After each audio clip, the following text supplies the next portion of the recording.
उत्तर प्रदेश में एक ऐसा शहर है जहां हिंदुओं की आबादी सिर्फ 15% और मुसलमान 85%। जी हां, यह सच है।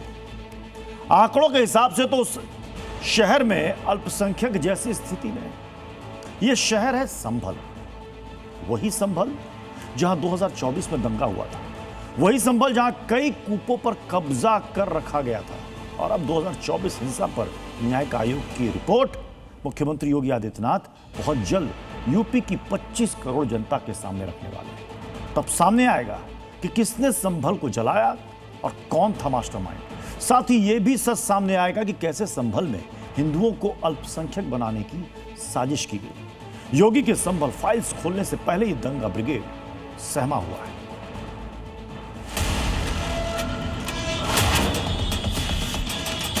धर्मांतरण, हिंसा और तमाम लूट आगजनी, इसकी बदौलत जो भी हिंदू था वहां वो हिंदू ना सिर्फ पलायन किया बल्कि वहां जो रह गए हिंदू उनका धर्म परिवर्तन कराया गया। हिंदुओं के अल्पसंख्यक होने का पूरा सच आएगा सामने।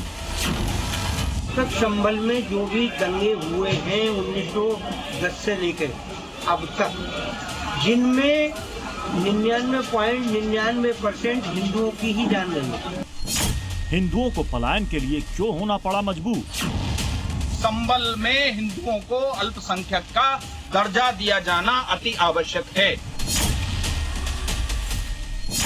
कहां हिंदुओं ने मांगा अल्पसंख्यक दर्जा? संभल में अल्पसंख्यक बना दिए गए हिंदुओं के खिलाफ हुई साजिश का काला सच अब यूपी विधानसभा के मॉनसून सत्र में गूंजने वाला है।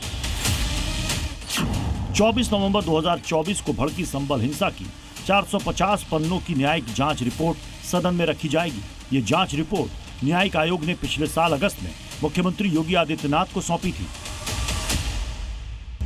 डेमोग्राफी को भी नहीं बदलने देगी और जो भी डेमोग्राफी को बदलने का दुस्साहस करेगा उसको स्वयं पलायन करने के लिए मजबूर होना पड़ेगा। संभल में सनातन को बचाने की इसी मंशा के तहत अब यूपी के लोगों के सामने आएगी संभल हिंसा की रिपोर्ट। शाही जामा मस्जिद का सर्वे और उसके बाद की हिंसा ने संभल में एक गहरे तनाव को जन्म दिया। संभल में रह रहे हिंदुओं की मांग है कि उन्हें अल्पसंख्यक का दर्जा दिया जाए।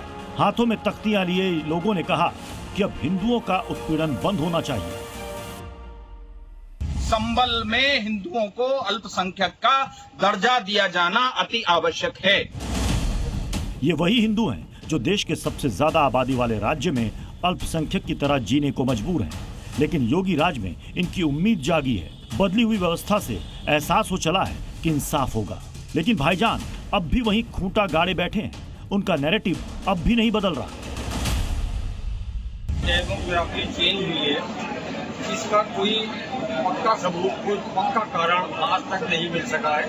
कुछ लोग बिजनेस करने के पर्पज से बाहर चले गए, कुछ लोग अपने बच्चों को पढ़ाने के लिए बाहर का कुछ कर गए हैं। तो अब ये डेमोग्राफी कैसे चेंज हुई है, इसका क्या कारण है, इसका कहीं भी कोई कारण नजर नहीं आता।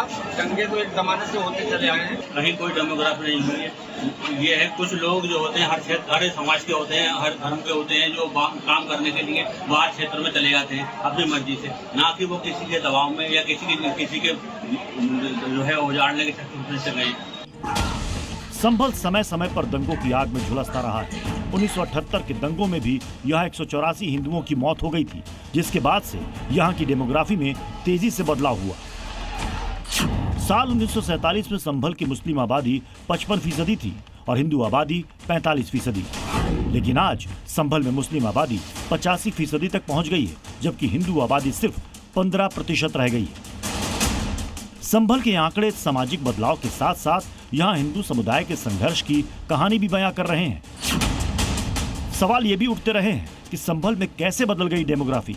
इसे 4 पॉइंट में समझने की कोशिश करते हैं। वजह नंबर 1, योजनाबद्ध दंगे। वजह नंबर 2, तुष्टीकरण। वजह नंबर 3, जबरन धर्मांतरण। वजह नंबर 4, डर का माहौल। क्यों? क्योंकि तत्कालीन सरकारों ने पलायन करते हिंदुओं की सुध नहीं ली, इनकी पीड़ा नहीं देखी, इनका दर्द समझने की कोशिश नहीं की। तक संभल में जो भी दंगे हुए हैं 1910 से लेकर अब तक, जिनमें 99.99% हिंदुओं की ही जान गई है। संभल में हुए एक के बाद एक दंगों से यहाँ के हिंदुओं को पलायन करना पड़ा और जो बच गए उन्हें बहुसंख्यक मुसलमानों का डर सता रहा है। अब योगी की संभल फाइल्स में कितने बेनकाब होंगे और संभल के कितने गुनहगार सामने आएंगे, इंतजार कीजिए, सब कुछ क्लियर हो जाएगा। सुनील सिंह के साथ ब्यूरो रिपोर्ट, संभल, जी मीडिया।